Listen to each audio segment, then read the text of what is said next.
So what's your story as a working dad? Really, what is your story? I remember way back when I first started working for myself after I got made redundant, I felt like it was just me, and it felt like a very lonely path to be treading. And I couldn't talk about things, and there was nowhere to share my experiences or even my questions, my worries, or my concerns. I think being a working dad can be quite a lonely place sometimes.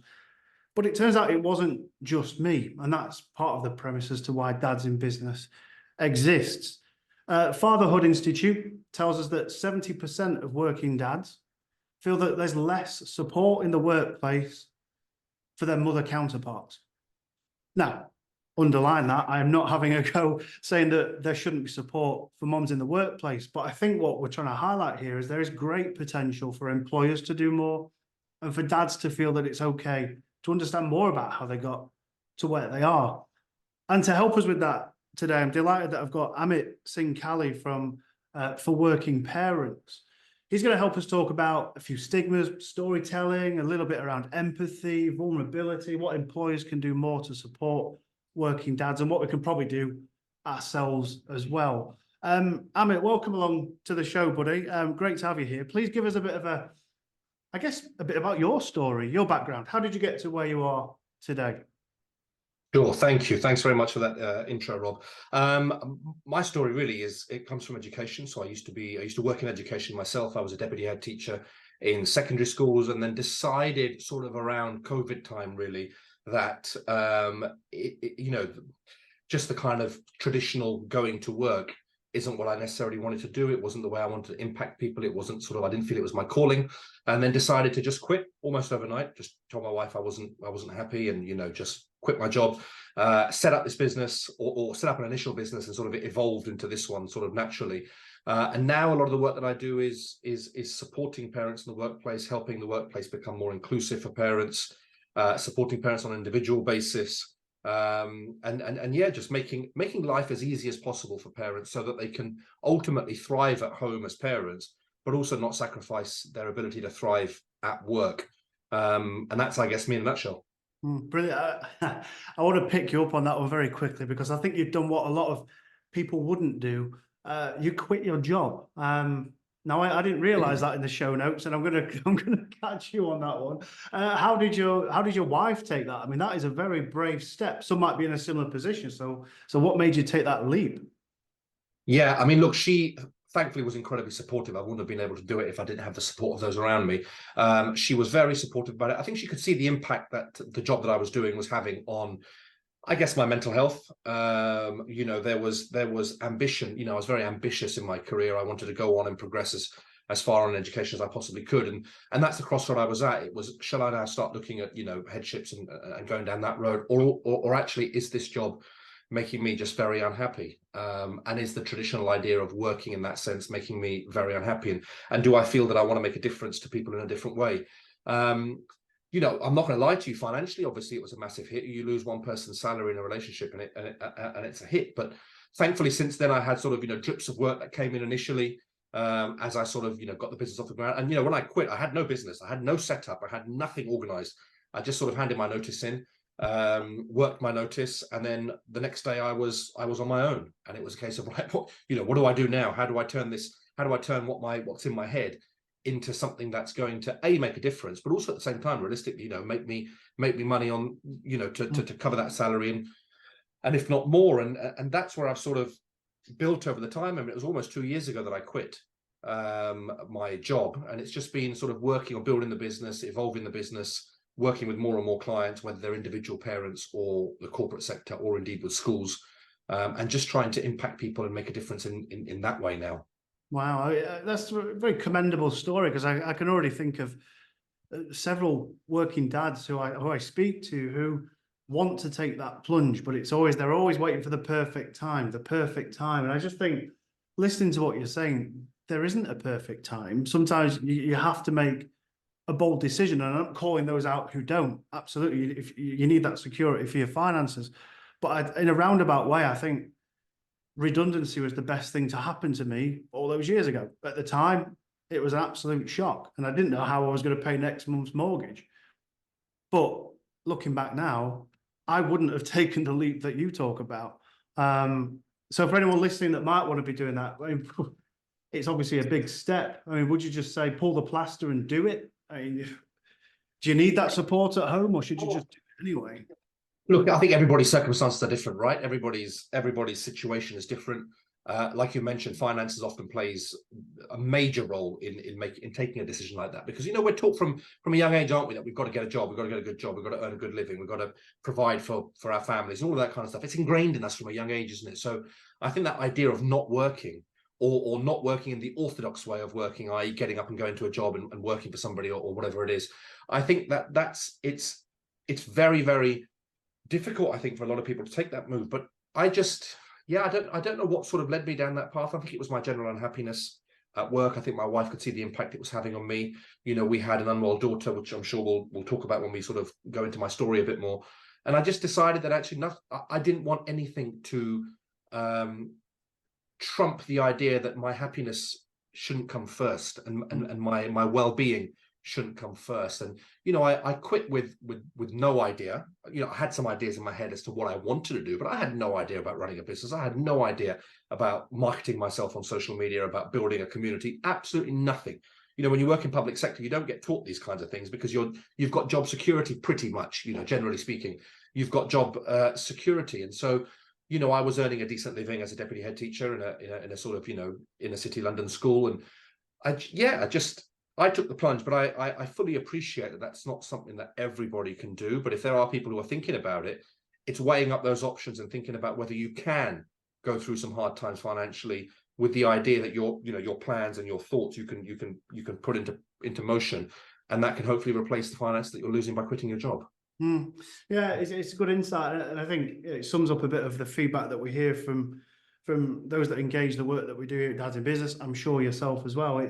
There's so many unique stories, but there's one common theme all the time, and it's how you can be the best of you at home and at work. And I think we too often sacrifice one for the other, and too often we sacrifice home life to get busy, to be successful at work, because that's what men should be doing. And I'm ambitious. You're obviously an ambitious chap as well, and I don't think you should have to sacrifice one for the other. I think we live in a time when choice and lifestyle is absolutely available to anyone that wants it, and it's how we grasp it that's important. Yeah, and I think, just to pick up on that, I think COVID is, I think, what changed a lot of people's mindset. I mean, if there's anything positive that came out of COVID, this is probably one of the only things that was positive that came out of that whole pandemic. It's that actually our understanding and our relationship with work changed dramatically, because pre-COVID, most people didn't have the option to work from home. We didn't have this hybrid kind of system. We didn't have the ability to have Zoom meetings and all of that. And, if your boss said to you, actually, you know what, I need you to do this project, it needs to be done by this time, you would drop everything. You drop everything at home. You'd say to your partner, actually, I can't look after the kids today. I can't do this. I've got to get this project done because boss needs it tomorrow. What happened during COVID, of course, is we suddenly realized that we can actually get just as much done, if not more done, but base it around our own timings and around our own life. And what we started doing during COVID was we started putting our children and our families and our well-being first. And I think that was a really positive thing. And that's probably one of the key things that led me to sort of say, I don't want to get up and go into work where I'm unhappy and I have to work, unsociable hours when I'm at home to do all the bits that I can't do while I'm at work. And I just want to be in charge of my own diary. And if that means I earn less money, if that means I work less hard, that's a choice that I want to be able to make. And I think, post-COVID, now we're in a world where a lot of workplaces are trying to sort of shift back to that old, right, we need you back in the office more. But those that are actually flexible, those that allow you to log in at your own time, those that allow you to leave a bit early to pick up the kids, those that allow you to work from home for certain days, they are the companies that I think in the future are going to thrive, because that's what parents ultimately are looking for. They're looking for that flexibility. They're looking for organizations that allow them to put their children first. Absolutely. And I think with that in mind, tell us a bit more about your project for working parents. What gaps did you see? What were you struggling? What were you noticing that was going unsaid or unaddressed that you're trying to work towards? What is the mission that you're working on? Yeah, I think the mission, I mean, if you ask for the kind of cheesy tagline, the mission would be to help parents thrive at work and at home. So one part of the business is the coaching side of things. So when I left my job, I retrained as a coach. So I became an ICF coach. So a lot of the work that I do is with individual parents. I sort of coach them through their parenting journey. whether they're struggling with their children, whether they're struggling in their relationship with their children, whether they're struggling in communicating effectively with their children. A lot of parents, I think, are unable to communicate effectively with 21st century children simply because of the digital world that the children live in that many parents don't understand. So one strand of it is the kind of individualized, personalized coaching pathway that I take parents down.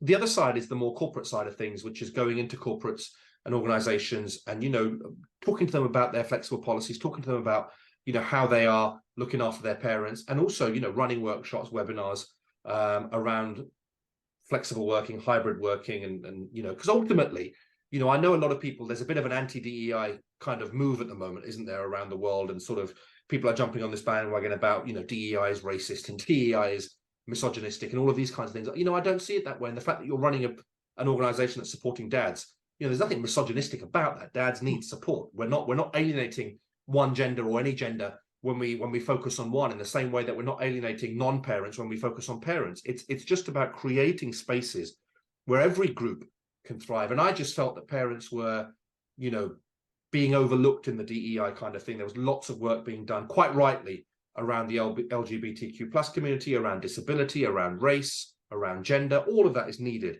But I just thought parents can fit into any of those brackets or none of those brackets. And if we're not looking after our parents, we're losing some of our very best talents. Companies are spending millions of pounds on recruitment because people are leaving because you're not flexible enough. So I think it's trying to talk to organizations about a bit of short-term pain, maybe spending a bit of money on flexible policies, on job sharing, or whatever it might be, in order to ensure that you're able to attract and retain that very best talent. And a lot of what I do is around storytelling, which I think is absolutely huge. And the more we can tell our stories, and the more we can encourage other people to tell their stories, we create empathetic workplaces where people really do genuinely feel that they want to work and they want to thrive. Brilliant. And on that tone of empathy and vulnerability, I had a quick scan over your site before our conversation today, and they sort of leapt out as well, the storytelling piece. So I'm really excited to get into that. You say that empathy and vulnerability aren't words to be scared of. What do you mean by that? What are we scared about? And well, what are they in the first place? And why aren't we embracing it? Let's go into that. Yeah, look, I think empathy is all about, you don't have to have been through what somebody else is going through to feel empathetic towards them. It's about, understanding what their world might be like and changing your response based on the world that they're living in. And vulnerability, of course, is something that we all experience at different points in our life. I'm sure when you were made redundant, that was a point of vulnerability for you. When I left my job, that was a point of vulnerability for me. And I think historically, if you were a leader at work and you exposed any kind of vulnerability, you were seen as weak, not good enough to lead, not strong enough. Leaders need to be strong, especially in the man's world. Society teaches us that men have to be strong and men have to be, we can't cry and we can't share our feelings because that's weak. But actually, we need to dismantle that, step by step. And vulnerability is something that all of us experience at different points in our life. And if we could talk about them a bit more in the workplace, if we could share some of those vulnerabilities a bit more in the workplace, it creates a workplace that's more empathetic, where people feel for you a bit more and people look out for you a bit more and people support you a bit more. And if you do need to log off early because your parent is dying at home, or if you need to log in a bit late because you've got to do the nursery run, whatever it might be, people will be much more understanding of that, rather than thinking you're a lazy bugger who's getting preferential treatment. And that's not what it's about. It's not about preferential treatment. It's about supporting everybody in the workplace. You might not need support at this moment in time, but there might come a point in your life where you will need support. And if your workplace provides that for you, then everybody's a winner. So where are we getting it wrong? Because it sounds like a great concept that every business should just say, yeah, if you need to go home, you can, but some don't. So where are we going wrong as organizations? What do you see? What are the horror stories that you might see a business showing that is, hang on, with the future workforce coming through and the culture you're creating here isn't very inclusive for your dads, for your parents? Where are we going wrong, do you think? Well, I think one of the big issues is financial pressures that organizations face. I mean, even some of the larger organizations that might have lots of money, I think they face financial pressures to make decisions that allow for things like flexible working or hybrid working or job sharing or those kinds of things. And I think the other fear that some of the leaders that I've spoken to is just the fear of setting precedents that they're just a bit worried about. The idea that if I let you work flexibly. Somebody might come to me tomorrow and say they want to work flexibly. Well, I don't really buy into that kind of fear, because if you create a culture as a leader where flexibility is there for people who need it, and you create an empathetic workplace, well, then people aren't going to be upset when somebody else has flexibility because they genuinely need it. And then, when you genuinely need it, it's there for you as well. There's just this worry, there's just this fear. We are so ingrained in what work is supposed to be and what work is supposed to look like, that we're just worried about changing it up. But I do think genuinely, I mean, some of the organizations that I've worked with that are much more flexible, much more open-minded, and dare I say it, it's often organizations that are sort of set up and created by younger founders. I know there's this generational gap. People think millennials and Gen Z are just lazy buggers that don't want to work and want everything in their life. But actually, some of the organizations I've seen set up by millennials and more recently Gen Zs are the ones that actually say, you know what, you want 30 days working from the Mauritius, you go for it. As long as you can get your work done, I don't care where you are. I appreciate and accept that doesn't work for every industry. Of course, it doesn't work for every industry. But if we can implement some sort of flexibility, create that empathetic and human workplace, then we shouldn't worry about precedent. Because if I'm getting flexible working today because I genuinely need it, you wouldn't care because you're empathetic towards me, because that's the culture we've created in the workplace. And then tomorrow, if you need it, I'd be supportive of you, because again, it's about creating that empathetic workplace. So it's culture shift, it's culture change. And I think there's just a bit of a fear of the unknown. Yeah, and I think some of it as well, Amit, is culture shock. I think there's a lot of business leaders who are in a place where we didn't do it like that in my day, so you're not having it. Do you see that play out as well? I very much do see that play out. The idea that actually work isn't meant to be. I still hear people saying to me, work isn't meant to be fun. You're here to earn money. You're here to, and if you don't want to earn the money, there's 100 people lining up to take your job. So off you trot, and we'll get somebody else that does want to work hard. I do hear a lot of that. My feeling is that at some point in the future, those kind of organizations are either going to really find themselves struggling, or are going to be forced to make those changes to attract the very best talent. Because I think now what's happening with the talent pool is we are being very selective on the types of jobs that we want to work. Parents are being very selective about making sure jobs are flexible. Dads are being very selective to ensure that there is things like shared parental leave and appropriate paternity leaves for dads in place. Otherwise, I just won't work there. I'll find somewhere that there is those policies in place. Yeah, it's a much more transient workforce now, isn't it? It's not so much a job for life anymore. People are quite happy to move through. And I guess a leadership and a workplace culture has to develop to embrace that. Otherwise, like you say, they're going to get left behind. And I've heard it before, Amit, and I don't know if you'll have heard to some degree this, where when I speak to employers about engaging the dad communities, they almost make out, well, you're a middle-class white guy parent. You've got nothing wrong. You've got it all. So getting that mind share from employers to focus on dads and the parents, I find quite difficult at times, because it's almost like a bit of a box tick. It's like, well, we've ticked this box on that day and this box on that week. We've done our inclusivity for the year. We don't need any more now.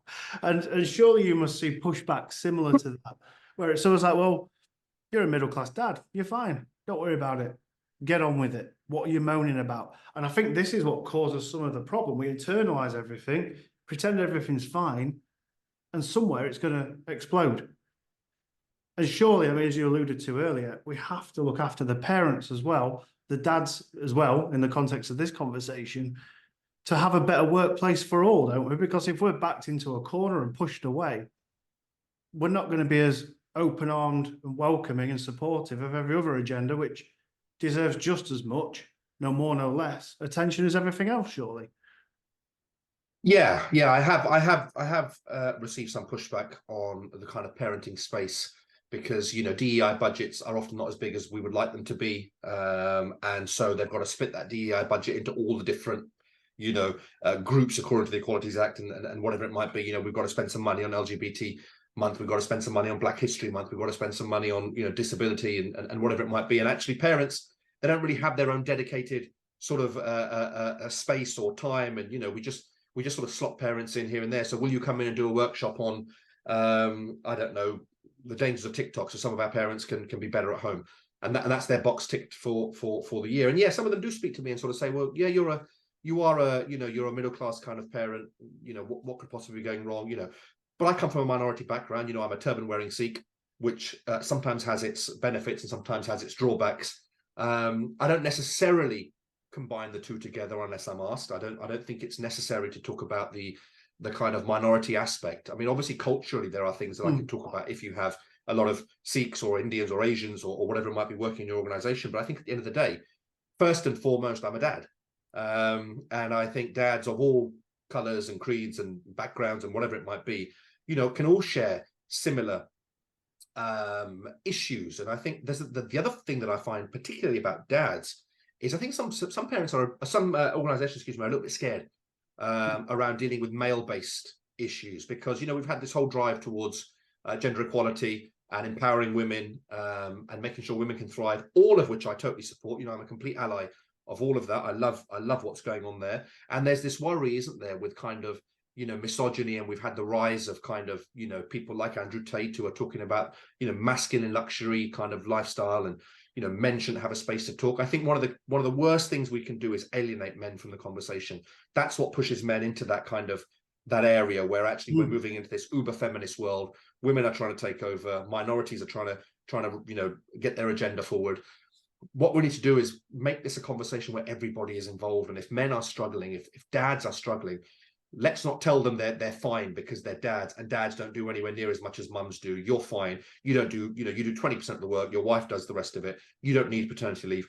The more we push men away like that, the more we tell men they don't need support, the more they're going to find comfort and a home in some of this, sort of abhorrent, dangerous the louder voices. Space. The louder voices. Yeah, absolutely. I think we've got to involve men and dads in the conversation. When I was still employed, when I had my first child, and I got the standard 2 weeks maternity leave, and I always remember the first day back, it was like I've been on holiday.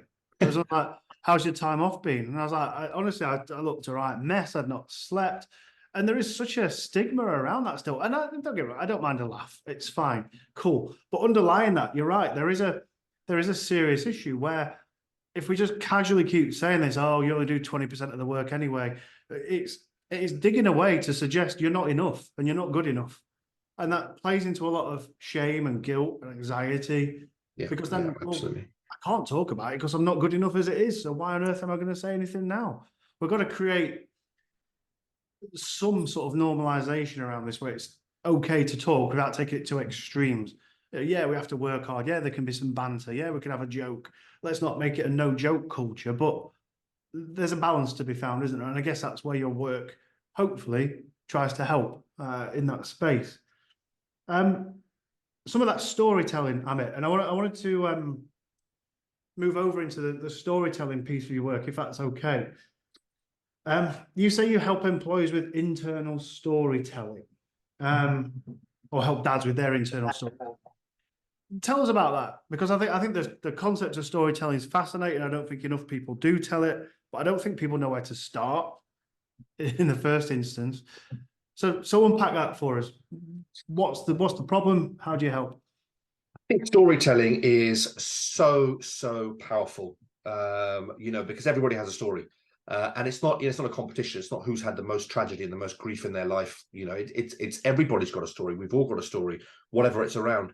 And I think if we can harness that power of storytelling and take it into the workplace, it goes back to what I was saying earlier about creating that kind of empathetic workplace. So what I tend to do with organizations is I go in and I do a keynote of my own story, which I can share with you if you wish, briefly. So I do my own story. And then what I do is I do the internal storytelling, which is where volunteers come forward and we work together for them to feel empowered and confident to tell their own story. So we talk about structure, we talk about, emotional language, we talk about pace and pitch, and really people who don't necessarily have experience of public speaking, it's not their forte.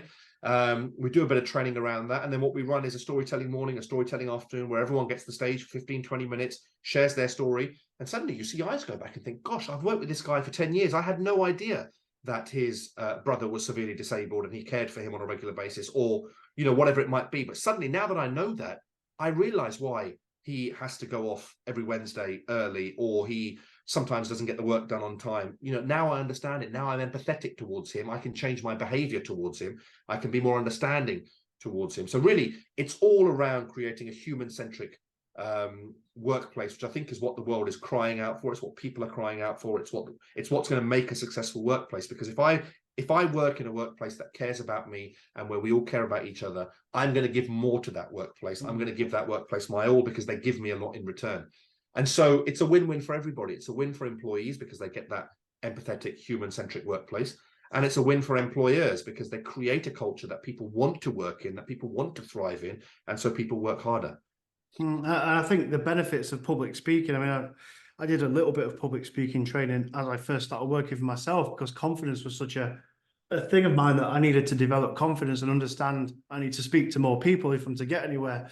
I think the lasting effects of any sort of public speaking training are brilliant. The confidence it can give you, the ability to listen better, to read a room better, to speak to people. If you ever get the opportunity, hands down, go and do it and engage.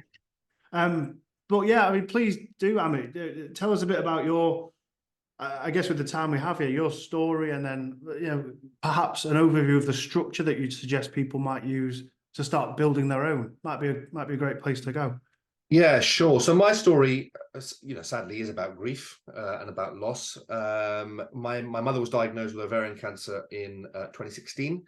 And I sort of go through the story and talk about what that was like as an only child, to hear about that diagnosis, to support her through her major surgery and through dozens of rounds of chemotherapy, and to basically watch her slowly fade away.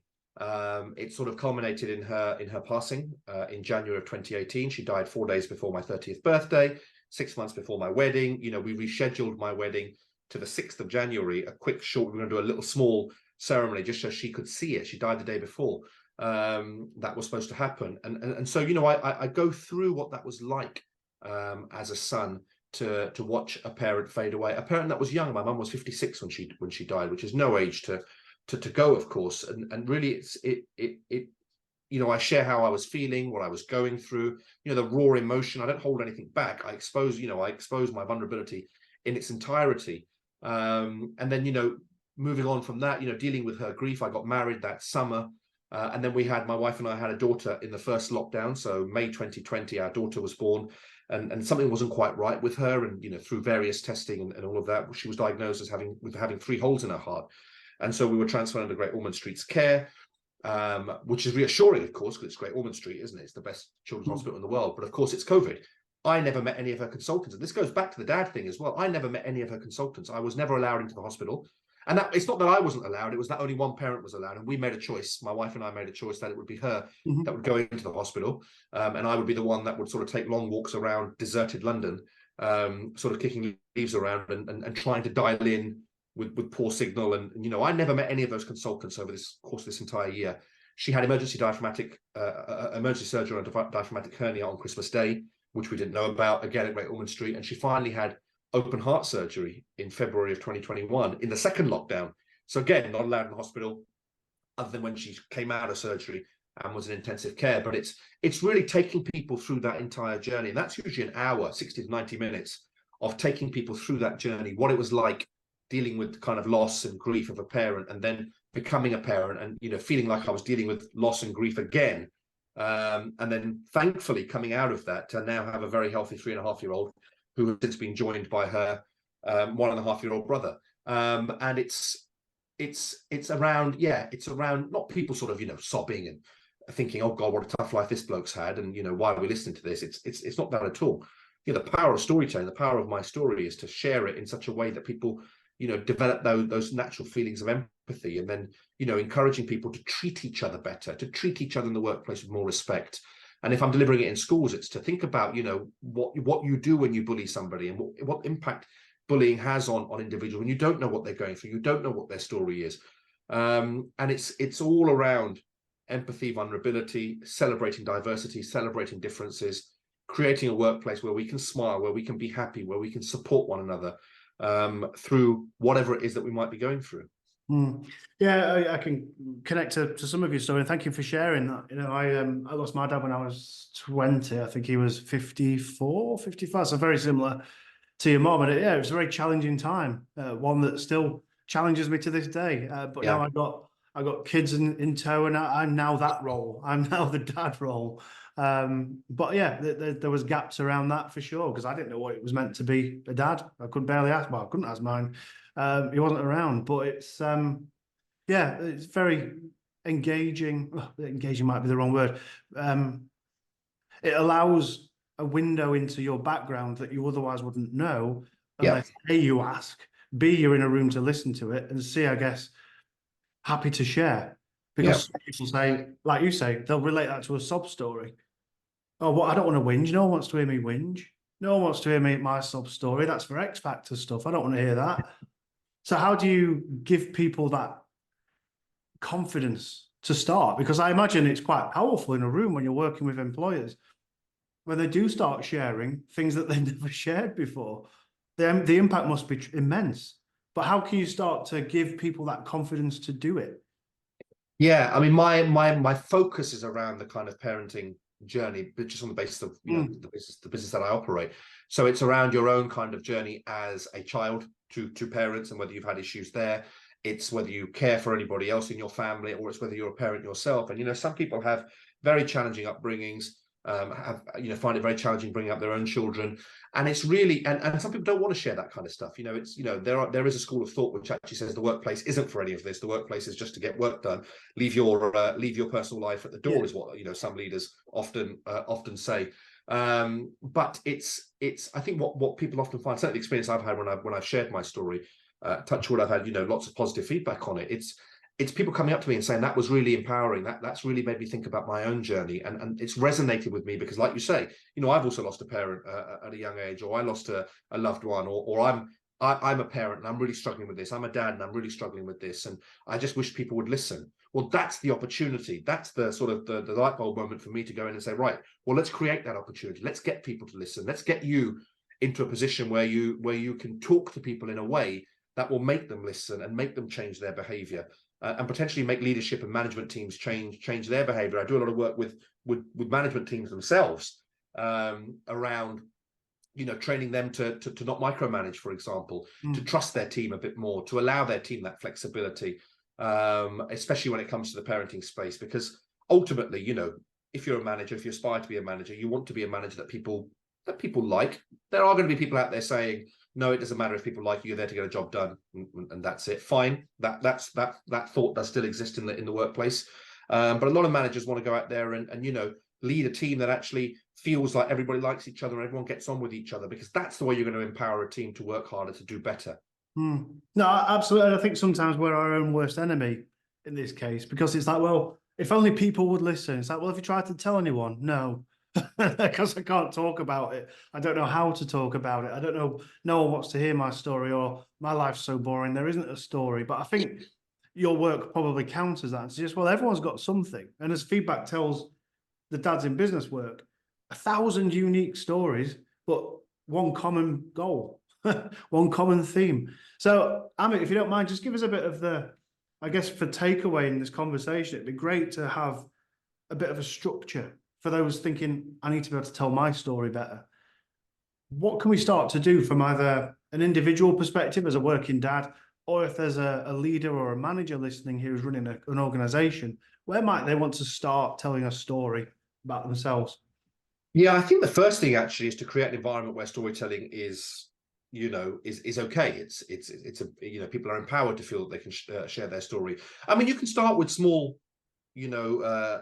coffee meetings and just say, look, everyone's gonna have 5 minutes. Is there something you want to talk about that's bothering you, that's impacting you? But if you want to do something more formal, then it's about making sure that story is structured. Think about the chronology. Think about the events in your life that are actually important, that are worth talking about, that are going to resonate with people, that are going to impact people. And then also you've got to think about the language that you're using, because you're not selling, of course, but you are using language in a way that you want to evoke people's emotions. And you want to sort of hit on those areas where they're going to think, gosh, yeah, that's really powerful, that's really strong, or I feel so bad for that person, or that resonates with me.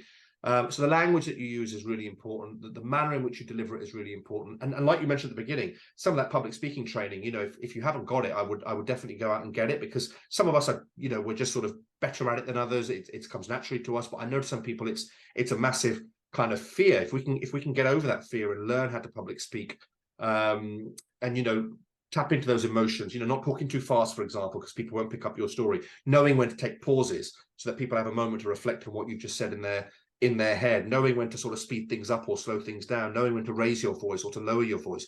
All of those things you learn to make yourself a much more impactful speaker, and to make your story much more powerful, much more engaging, so that people, if I'm talking for 90 minutes, I've got to make sure people are engaged for that 90 minutes. So I've got to know how to structure that story so that people aren't sort of nodding off, falling asleep, yawning, or walking out of the room because they've had enough. And it's about making sure that I'm changing things around. I'm using a few slides where I have some pictures that are really kind of, almost the picture tells words that I don't need to say. And there are some hard-hitting pictures that I do use in my story. So there's lots of little bits that you can do, but ultimately, bring in somebody at risk of sort of selling my services. Bring in somebody who you think can help you structure those stories and help you and your teams put stories together so that you can have these mornings or afternoons where people can share who they are. Yeah, I think it goes back right to the top of our conversation when we started talking about empathy and vulnerability. If you want to tell your story and share things that make the audience sit up and listen and connect in that emotional way, you have to have elements of vulnerability. You've got to show something about yourself, haven't you, that they might not have seen before. And that's probably the first place to start, is how they can. Yeah, what would you say to someone who's listening saying, I don't know how to show vulnerability? How can they get started with that? Or I don't know how to practice empathy. How can they quickly start to practice empathy or start to show more vulnerability in a safe space, like their home or with their best mates or something?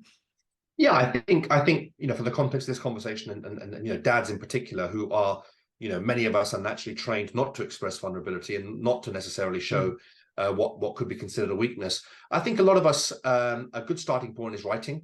And again, I know not everyone is necessarily a natural writer, but you don't have to be. It's about keeping a journal and maybe just writing in some words of the day, some how you're thinking, how you're feeling that day. And then, maybe a week later, read back over some of the words that you've written. You'll suddenly see some of those words are really vulnerable words. Today I'm feeling sad. Today I'm feeling lonely. Today I'm feeling upset, whatever it might be. Today I'm feeling anxious.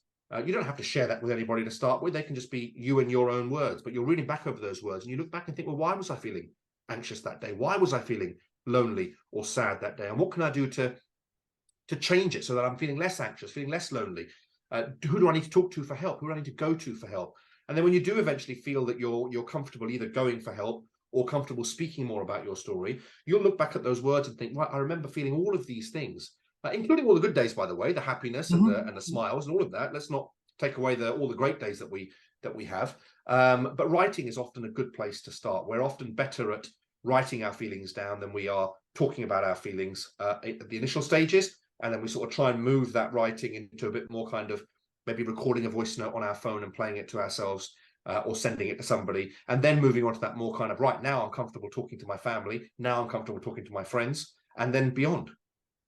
It's a very sound bit of advice. I mean, would you recommend, from a practical sense about the writing, good old fashioned pen and paper or keyboard? Look, I'm a sucker for a sort of a pad and paper.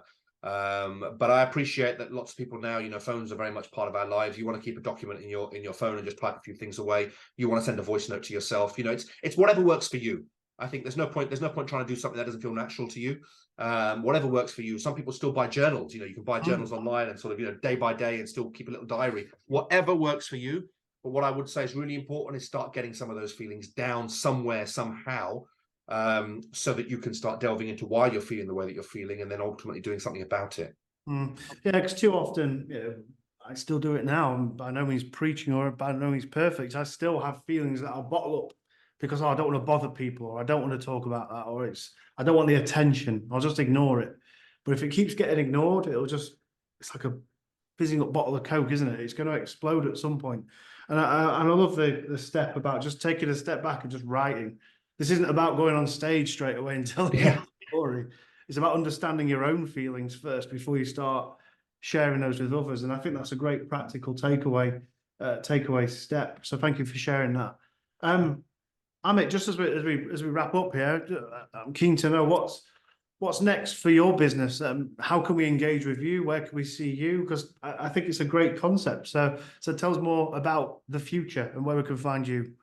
Yeah, thank you. So our website, www.forworkingparents.com, has lots of information about our services. I mean, most of the stuff that I put out on my LinkedIn page, which is under my own name, Amit Singh Kali, or on Instagram at For Working Parents. I recently sort of took the plunge on going onto TikTok, and I have my own TikTok page at Kali Coaching, where I put some silly skits up, a relationship between dad and son, and that's getting a bit of traction.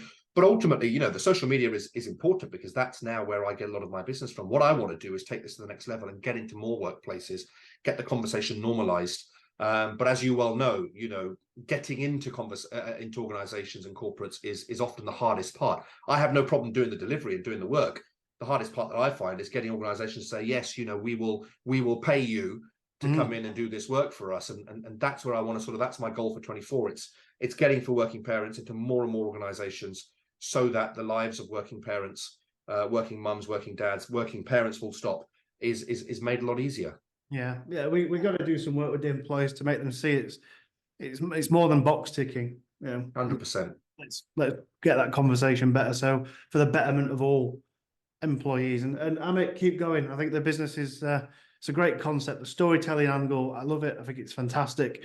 And thank you for hopping on today. It's been a fantastic conversation, and no doubt we'll catch up again soon. Absolutely. Thank you. It's been a pleasure. Cheers, Amit. Take care, pal.